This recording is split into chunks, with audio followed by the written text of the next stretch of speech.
पंजाब के एक कोने में एक छोटा सा गांव था, रामपुर। गांव बहुत साधारण था। मिट्टी की सड़कें, छोटे छोटे घर, सुबह दूध वालों की आवाज और लोग जो एक दूसरे को नाम से जानते थे। शाम होते ही चौक पर छोटी सी बाजार लग जाती थी और इसी रामपुर गांव में रहता था अर्जुन। अर्जुन की उम्र 24 साल थी। ना ज्यादा पैसा, ना कोई बड़ा सहारा, बस एक छोटा सा घर और एक परिवार जो उसी पर निर्भर करता था। उसके पिताजी रामलाल पहले मजदूरी किया करते थे, लेकिन कुछ साल पहले उनकी तबीयत खराब हो गई थी। अब घर का ज्यादातर बोझ अर्जुन के कंधों पर आ गया था। एक शाम अर्जुन घर के बाहर बैठा था। उसके सामने एक पुराना लकड़ी का ठेला पड़ा था। वो ठेला उसके पिताजी का था। रामलाल धीरे से बोले, बेटा, मैं अब ये ठेला नहीं चला सकता। अर्जुन ने ठेले पर हाथ फेरा। लकड़ी पुरानी थी, पेंट भी उतर चुका था, लेकिन उसकी आंखों में एक चमक आ गई। चिंता मत करो पिताजी, अर्जुन ने हल्की मुस्कान के साथ कहा। ये ठेला मैं चलाऊंगा।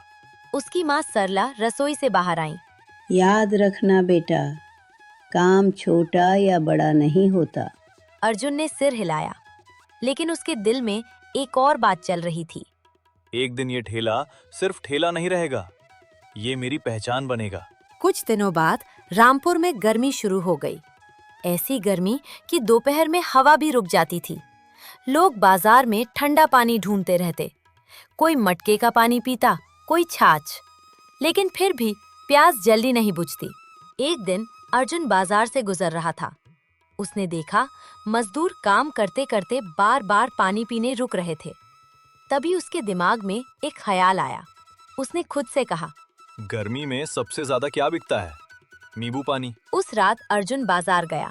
उसने कुछ नींबू खरीदे, थोड़ी चीनी, काला नमक और एक बड़ा मिट्टी का घड़ा। घर आकर उसने सारा सामान मेज पर रख दिया। सरला ने पूछा, ये सब किस लिए? अर्जुन मुस्कुराया। कल से हमारा नया काम शुरू। अगले दिन सुबह रामपुर बाजार के कोने में एक छोटा सा ठेला लगा। ठेले पर एक कागज चिपका हुआ था, अर्जुन का फ्रेश नींबू पानी। अर्जुन सुबह से ही तैयारी कर रहा था।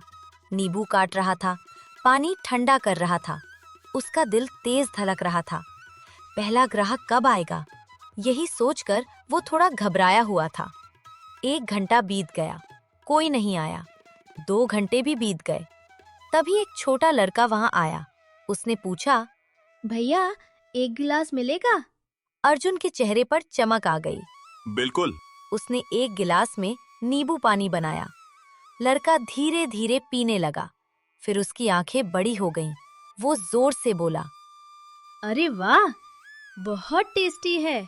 उसकी आवाज सुनकर पास खड़े 2 मजदूर भी आ गए। उन्होंने भी नींबू पानी पिया। एक मजदूर हंसते हुए बोला, भाई, गर्मी में तो ये दवा है। अर्जुन बस मुस्कुरा दिया। उस दिन उसने सिर्फ 15 गिलास बेचे, लेकिन उसके लिए वो 15 गिलास किसी जीत से कम नहीं थे। अगले दिन 20 गिलास बिके। फिर धीरे धीरे अर्जुन के ठेले पर लाइन लगने लगी। मजदूर, किसान, स्कूल के बच्चे सब उसके नींबू पानी की तारीफ करने लगे।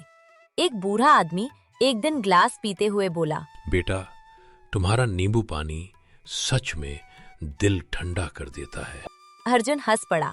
उसका आत्मविश्वास बढ़ने लगा। शाम को घर आकर उसने पैसे माँ को दिए। सरला हैरान हो गई।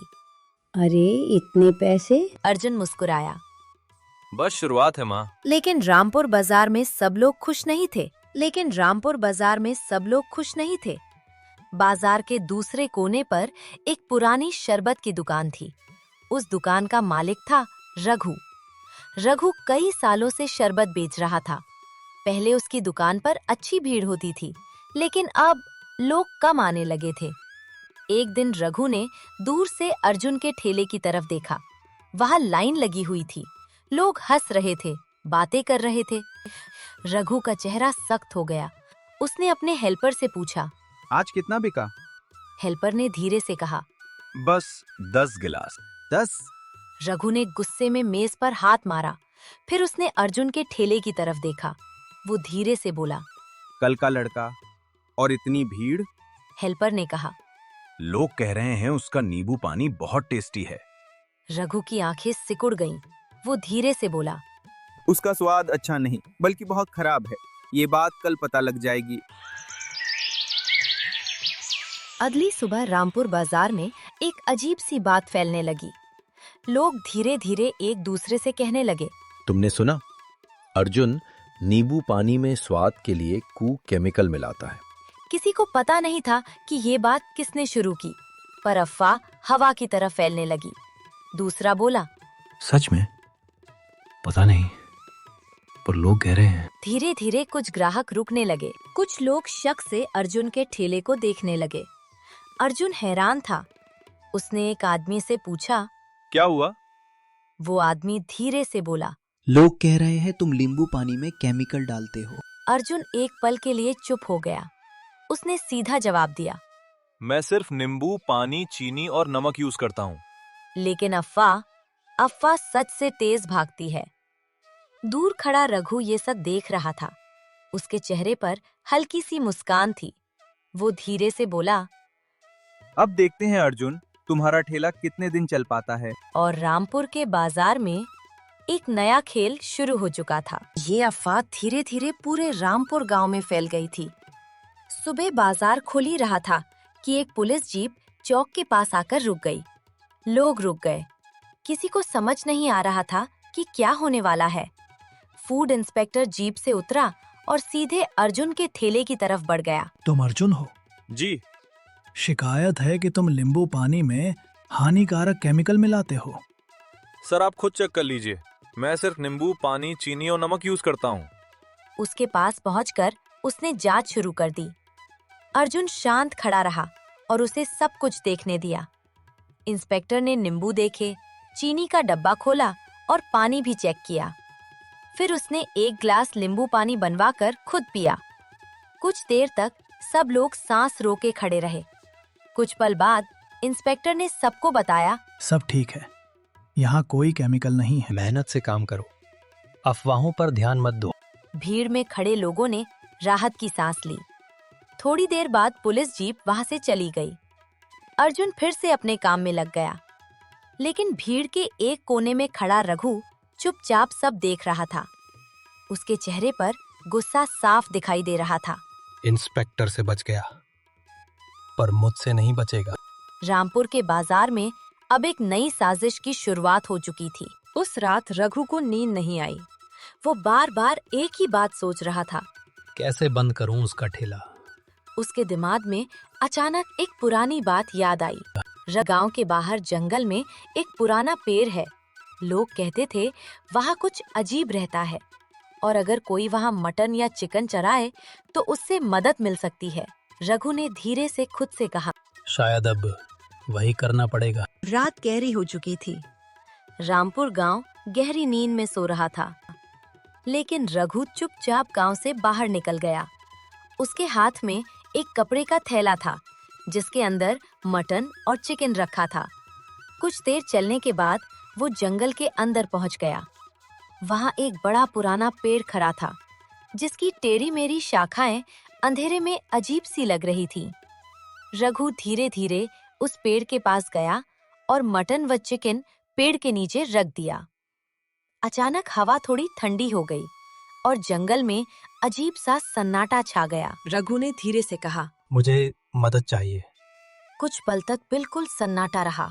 फिर जैसे अंधेरे से कोई आवाज निकली, मदद। रघु का दिल तेज धड़कने लगा।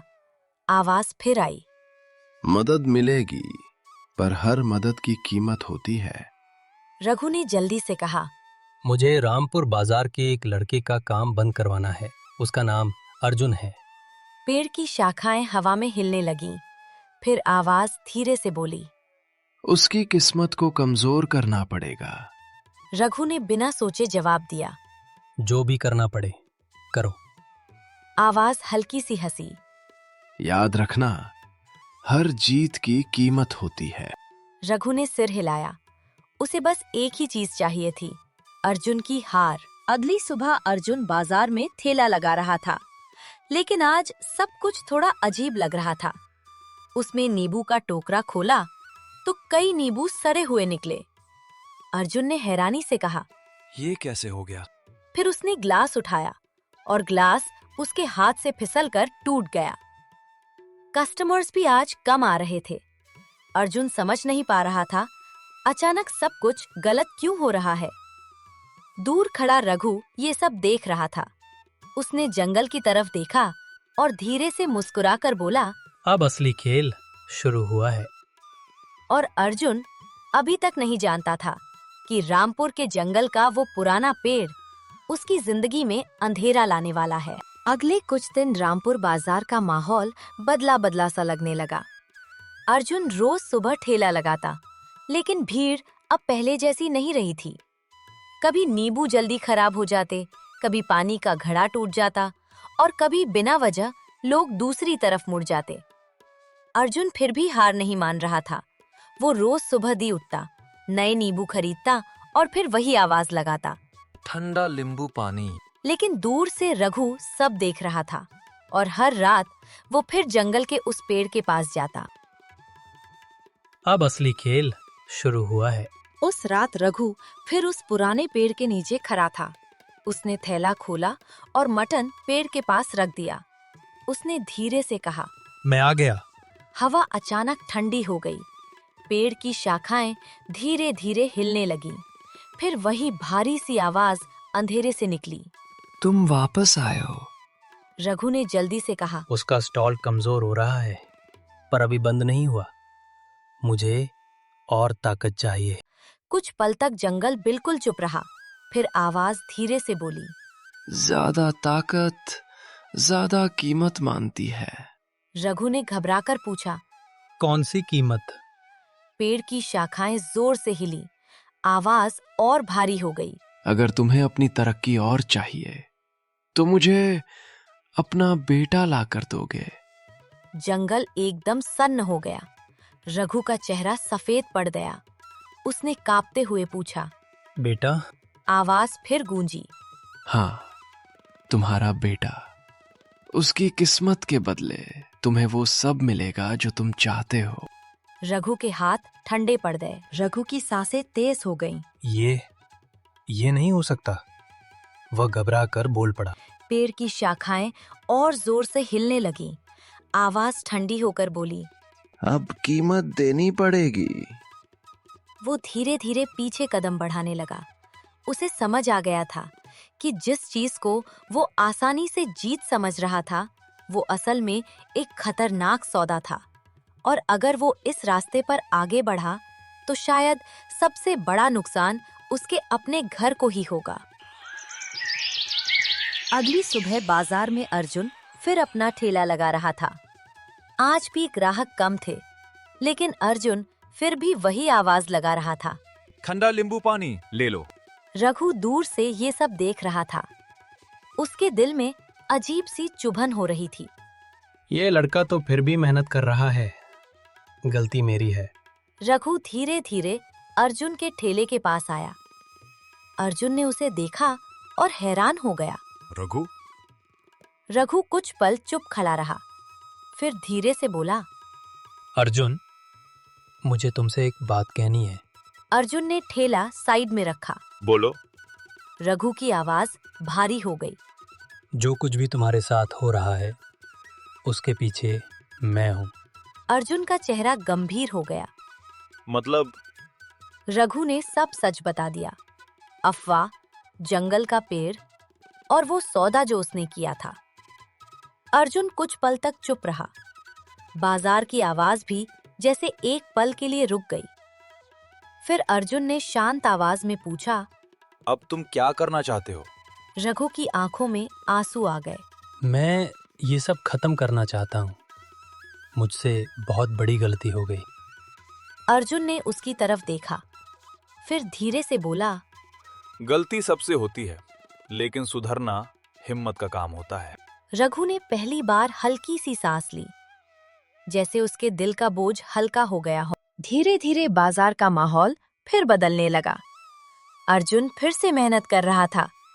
उसने नए टेस्ट बनाए, पुदीना नींबू पानी, मसाला नींबू पानी। लोग फिर वापस आने लगे।